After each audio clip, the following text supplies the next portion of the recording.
My name is Felicia Carmelli. I'm the interviewer. I'm introducing Mrs. Henrika Englishman. Today is June the 16th, 1995. We're in Toronto, Canada, and this interview is in English.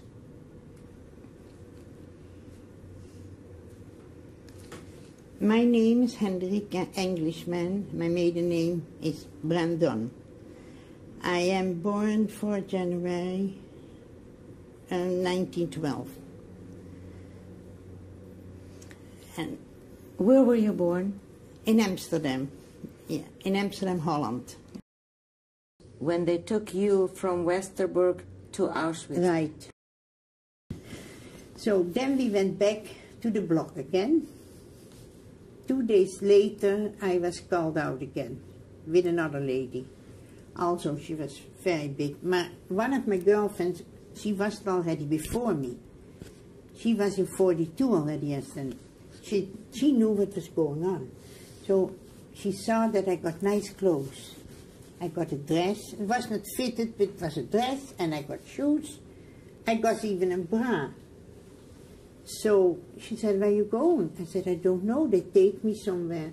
There she started crying. I said, "What happened? Why you cry that I go away? I will be back."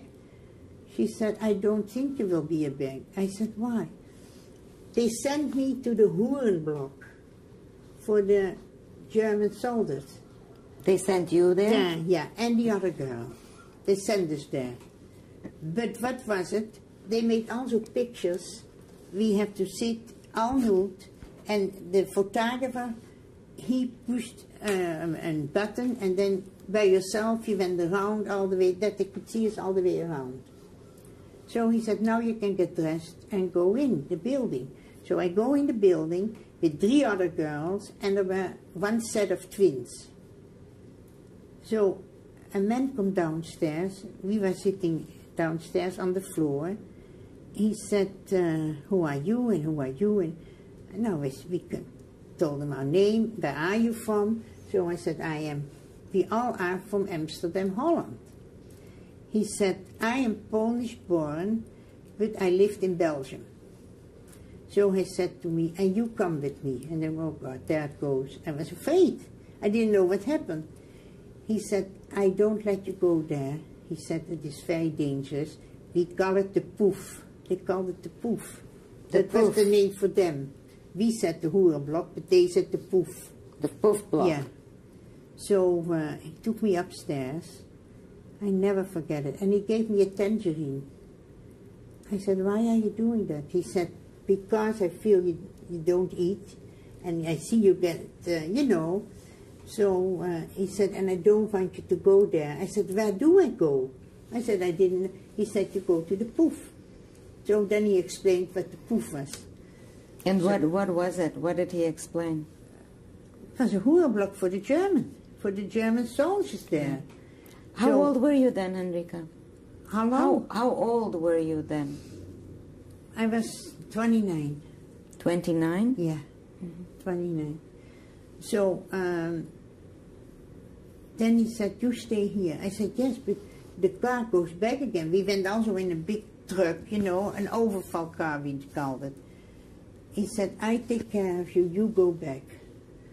I didn't know why he was so nice to me, but because I talk Dutch, but I said the other girl talked Dutch too.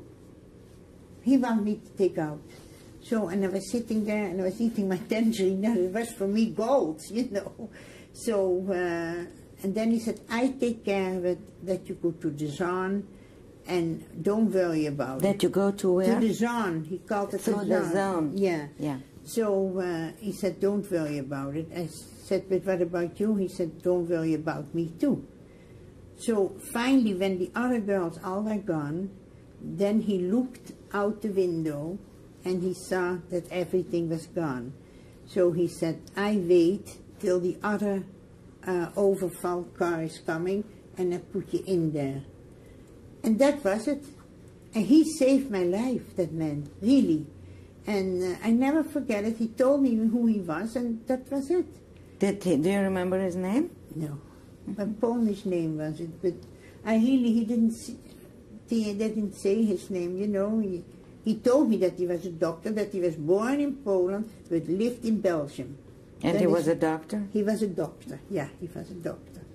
So, So was he one of the prisoners or one of the I guards? cannot tell you. Maybe he was one of the prisoners, I don't know. No, he had his own room with everything. So I don't know what it was. He was not Jewish. He was not Jewish too. I see. So, and that was it. And then he put me in the other car, and I went through it. Never happened anything. So I came back to and then the friend of mine who was in the other block, she saw me. Was she happy to see me back? She said, I knew what was going on, where you got dressed and everything. She said, but I didn't want to worry you. But when I came back, oh, she kissed me, and then she saw me back. And the other girls, did they come back? No. They didn't come back. And it was also a girl who lived in my street, and where I was brought up with. We went to school together and everything. She never came back. No. Okay. So what else do you remember from Auschwitz?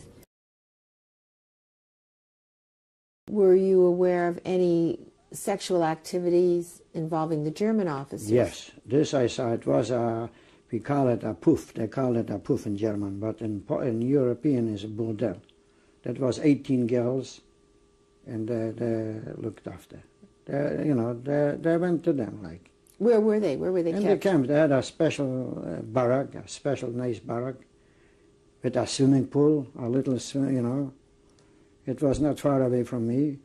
And the Germans went to them and to have a good time. A doctor was there, and the doctor had an officer who says, Doctor so-and-so. And 18 girls I know because we saw them every day.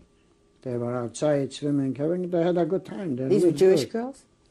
I don't Or just girls from the camp? I have no idea. It was international, maybe Jewish too. I have no idea. He told me that he was a doctor, that he was born in Poland, but lived in Belgium. And That he is- was a doctor? He was a doctor, yeah, he was a doctor. So, So was he one of the prisoners or one of the I guards? cannot tell you. Maybe he was one of the prisoners, I don't know. No, he had his own room with everything. The doctor was there, and the doctor had an officer who says, Doctor so-and-so.